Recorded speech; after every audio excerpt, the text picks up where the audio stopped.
Imagine, for a second, that you're trying to verify a quote from George Washington today. Okay, that sounds tough already. Right, but you're not allowed to look at any written documents from his lifetime at all. You can only use a chain of people. Wow. You have to find someone who heard it from someone, who heard it from someone else, stretching all the way back over 2 centuries. They did a massive game of telephone. Exactly.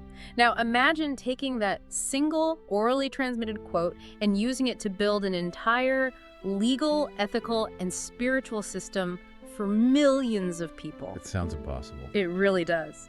But that is exactly the kind of monumental task we are exploring today. Welcome to the deep dive. Thanks for having me.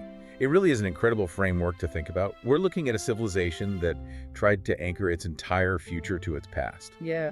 And they were relying almost entirely on the meticulous preservation of human memory. Today, our mission is to explore Jami's Al-Tirmidhi.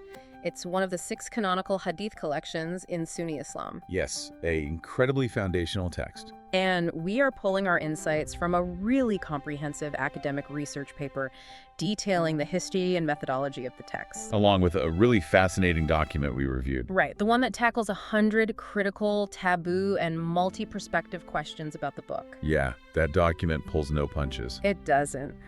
Our goal here is to decode how a 9th century scholar revolutionized the preservation of history. And we're going to impartially explore why his work is still fiercely debated today by everyone from traditional clerics to modern secular critics. And I think that multi-perspective approach is just vital here. We aren't just looking at a dusty relic. No, not at all. It's a living document. Yeah. It shapes modern jurisprudence, theology, and daily life for over 1 billion people. Absolutely. But it's also a text that invites and frankly requires intense scrutiny. Okay, let's unpack this. We need to start with the man behind the masterpiece. Abu Isa Muhammad al-Tirmidhi. Yes, born in 824 CE in the city of Tirmidhi, which is in present-day Uzbekistan. And the historical record indicates this guy was essentially a prodigy. He really was. He came from a scholarly family, and his quest for knowledge took him on these massive, grueling journeys. Across the major Islamic learning centers of the 9th century, Khorasan, Iraq, the Hijaz. Yeah, and he was actually a star student of the famous Imam al-Bukhari, but there's a specific detail about his later life that I think we should just pause on. The blindness. Yeah. He eventually lost his eyesight entirely. Right. And the sources say it was due to the sheer volume of his reading, writing, and weeping out of reverence for his teachers. When you think about the physical toll of pre-modern scholarship, it really frames the gravity of what they were doing. I mean, losing your eyesight in the 9th century. It meant relying entirely on your own internal rote memory and the dictation of your students. That's just wild to think about. It underscores the immense, almost incomprehensible dedication of early hadith scholars. But what makes Al-Tirmidhi truly stand out isn't just his physical dedication. It's the methodology. Exactly. His teacher, al-Bukhari, was famously strict. Super strict. He only wanted the absolute most pristine, perfectly authenticated quotes for his collection. Which is the category known as Sahih, right? Meaning sound. Right, Sahih. Yeah.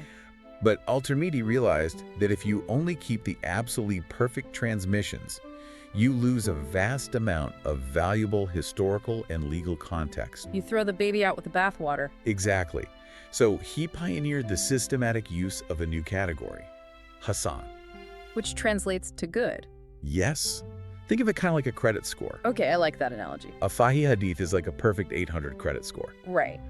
But Al-Tirmidhi's Hasan category is like a solid 700. Got it. The narrators might have slightly imperfect memories, or maybe the quote is supported by multiple okay chains that strengthen each other. So it's not perfect. It's not a perfect 800, but it's reliable enough to get the loan, so to speak. It's reliable enough for ethical guidance. Instead of a simple pass-fail system, it's like different burdens of proof in a courtroom. Sahih is beyond a reasonable doubt, and Hasan is more like clear and convincing evidence. What's fascinating here is how that inclusivity totally transformed Islamic law. How so? By explicitly defining the Hasan category, Al-Tirmidhi created a formalized framework for traditions that were just floating in a gray area. Ah, so prior scholars might have just dismissed them as weak? Or accepted them without really categorizing them. He provided a spectrum that gave later jurists much more material to work with for daily ethics and laws. But he didn't just keep them separate, right? I mean, he frequently merged them into this combined term, Hassan Sahih. Big and sound. Yeah. Which initially sounds like a paradox. How can a transmission be both flawless and slightly flawed at the exact same time? It does sound confusing at first glance. But looking at the academic analysis we have, it seems he was doing this to reflect the multiplicity of chains. He wasn't grading a single chain. He was essentially showing his work. That is the most widely accepted scholarly understanding today, because many traditions reached him through multiple different routes. Okay. One pathway might be Sahih, while another supporting pathway for the exact same quote is Hassan. Oh, I see. Or alternatively, he might be signaling that the hadith is considered Sahih to some of his contemporaries, but Hassan to others. So it's not confusion, it's actually scholarly nuance. He's preserving the complexity of the landscape instead of forcing a binary label on it. Precisely. If you're wondering how this applies today, it really brings us to the core tension of the text, going back to our George Washington analogy. Right, the 200-year gap. Yeah. Al-Tirmidhi compiled this book over 2 centuries after the Prophet's death. Modern listeners naturally play the skeptic here. Sure. How can oral history realistically be trusted after 200 years? That is the ultimate question. Yeah. And the answers really depend entirely on your perspective. Let's start with the traditional view. The Sunni scholarly defense points to the incredibly rigorous science of Jarwa Tadil. Narrator criticism. Right. This wasn't a casual game of telephone where a story mutates around a campfire. Far from it. Every single person in the chain of transmission, the isnad, was subjected to a communal background check. They evaluated their memory retention, their moral character, their precision. Exactly. If someone was known to lie in their business dealings, or if they started forgetting things in old age, their hadith was flagged or rejected entirely. So it was a highly regulated system. Very regulated. And eventually supported by written notes, too. But taking an impartial look at the secular academic perspective, they point out the inherent flaws in any system relying on human memory over generations. Right. Secular historians and modern memory studies argue that human memory is reconstructive, not reproductive. It changes over time. Exactly, regardless of the institutional safeguards. Critics also highlight that evaluating a narrator's character is inherently subjective. And prone to political bias. Yeah. There is a prominent argument from secular historians that certain chains were projected backward. Meaning, 9th century scholars essentially created authoritative-looking chains to justify legal practices that developed later. Giving them retroactive prophetic authority. And this historical tension leads to some incredible academic drama within the Islamic tradition itself. Oh yeah, the Mahol allegation. Yes.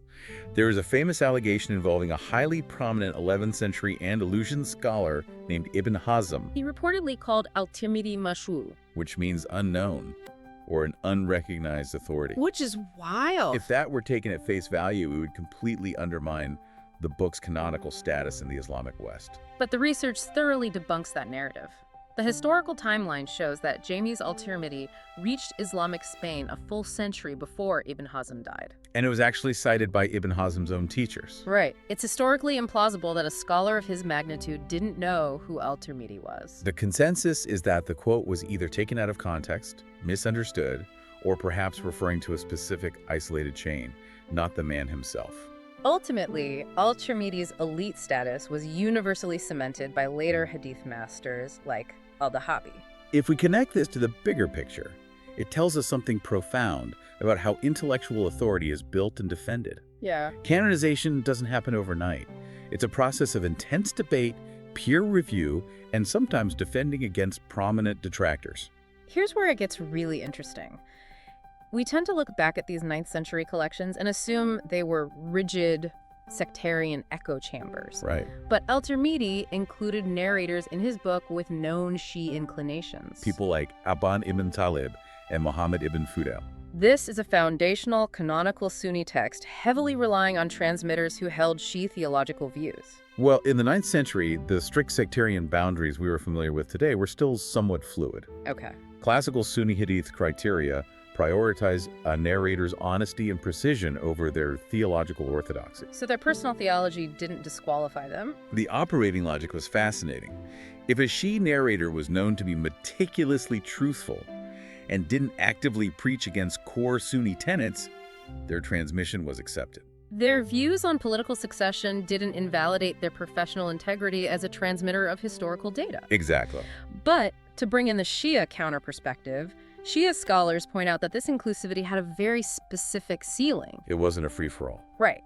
They argue that Al-Tirmidhi only included moderate Shia narrators whose transmissions were useful to the broader Sunni legal framework. And they highlight that major, profound chains transmitted exclusively through the Prophet's family, the Al-Bayt, were systematically excluded. Or at least minimized. So while the methodology looks radically inclusive on the surface, it still reflects a very deliberate editorial boundary. It's an inclusion with parameters. It allowed for intellectual cross-pollination, but only within limits that didn't threaten the overarching Sunni theological narrative. Speaking of cross-pollination, the text also features Israeliyat, the Judeo-Christian lore. In Hadith 2669, the Prophet reportedly says, "Narrate from the children of Israel, and there is no harm."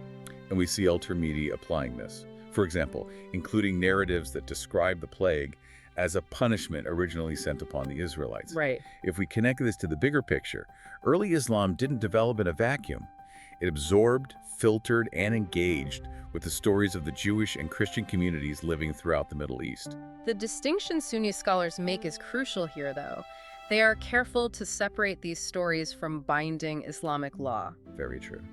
Al-Tirmidhi includes them to provide moral lessons and historical context, but jurists do not use them to derive legal rulings. It demonstrates a fascinating cross-cultural permeability. Wisdom was gathered from surrounding traditions, but categorized differently than prophetic law. It really highlights the encyclopedic nature of the Jami. He was trying to capture the entire intellectual milieu of his time. But that encyclopedic nature means the text also dives into some incredibly thorny topics. And as a reminder, we are acting solely as impartial guides to the source material here. Right. The Jamis contains hadiths that clash pretty hard with modern sensibilities, starting with science and reason. The fly hadith is the classic example here. Yeah, a famous hadith stating that if a fly falls in your drink, you should submerge it because it carries disease on one wing and the cure on the other. This specific text acts as a perfect litmus test for how different intellectual camps interact with the hadith corpus today. How so? Traditionalists generally accept this on faith. They operate on the premise that divine or prophetic knowledge supersedes current scientific understanding. Which is always evolving anyway. Exactly.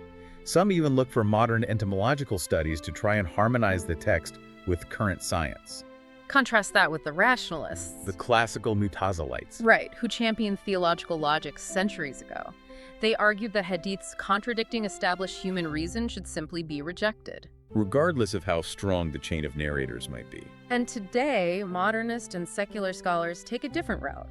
They view these specific medical hadiths not as divine truth, but as a reflection of 7th century Arabian cosmology. Local folk medicine. Yeah. It forces the reader to ask what the actual purpose of the text is. Is it a literal scientific manual, or is it a spiritual guide delivered through the cultural language of a specific historical people? And that debate scales up exponentially when we look at social ethics and human rights within the text. This is where the debates get really intense. The compilation includes regulations on slavery, outlines harsh physical punishments, and contains deeply patriarchal gender norms. These are arguably the most heavily scrutinized aspects of the entire hadith corpus today. How do different groups navigate that? Feminist and progressive Muslim scholars approach these texts by applying heavy historical contextualization. Meaning they separate the 7th century culture from the religion itself. Exactly. They argue that the universal principles of Islam justice, human dignity, should override the literal application of culturally specific 9th century compilations. But on the other side, ex-Muslims and secular critics argue that these texts prove the tradition is inherently trapped in a pre-modern framework. Right. From their perspective, contextualizing these rulings is just a modern rationalization to make ancient texts palatable today. And then you have the traditionalist perspective. They maintain that the texts are divinely guided and binding. But it's not quite that simple, right? No, because they strongly emphasize that classical jurists placed incredibly strict, almost impossible conditions on applying those harsh physical punishments. Like the concept of shubuhat, or doubts. Yes.